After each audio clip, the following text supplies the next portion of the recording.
बऱ्याच जणांना माहित नाही म्हणूनच आपण हा स्टॉल लावला. आज बरेच जण गावाकडे येतात. नाही आपण फ्रीमध्ये दिला जातो आपल्याकडे. जसं 3 लाखाच्या दूध पण त्यांना आपण देतच नाही, काहीच मागित नाही, फक्त आधार कार्ड घेतो. हो हो ज्यांचं उत्पन्न 3 लाखाचं आत आहे आणि ज्यांना वकिलांची फीस सर नेमकं माहिती काय आहे?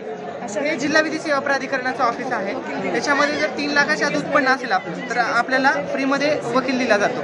आणि जर महिला असतील तर महिलांना उत्पन्नाची अट नाही. जर लहान मुलं असतील, समजा आपण शाळेत कॉलेजला असतील तर त्यांना रॅगिंगच्या वगैरे केसेस असतील तर त्याच्यामध्ये जर काही केसेस कोर्टात पेंडिंग असतील तर त्याच्यामध्ये पण आपण फ्रीमध्ये विधीत देतो. जर समजा आता व्हिक्टिम कॉम्पेन्सेशन म्हणून एक आपल्याकडे स्कीम आहे, जे महिलांवरती अत्याचार वगैरे झाला असेल आणि ती कोर्ट केस असेल तर त्याच्यामध्ये आपल्याकडे 3 लाखापर्यंत आपण त्यांना मदत करतो. पण ती कोर्ट केस पेंडिंग असेल तर ते केसनुसार आपण देतो त्याच्यात. तर त्याच्यासाठी आपलं ऑफिस आहे. ह्या आपल्या ऑफिसचा उद्देश हा आहे की जे गोरगरीब आहेत, ज्यांना वकीलांना पैसे द्यायला फीस नसते, तर त्यांच्यासाठी आपण ही स्कीम आहे किंवा हे आपलं ऑफिस आहे. त्यांना आपण हा वकील दिला जातो.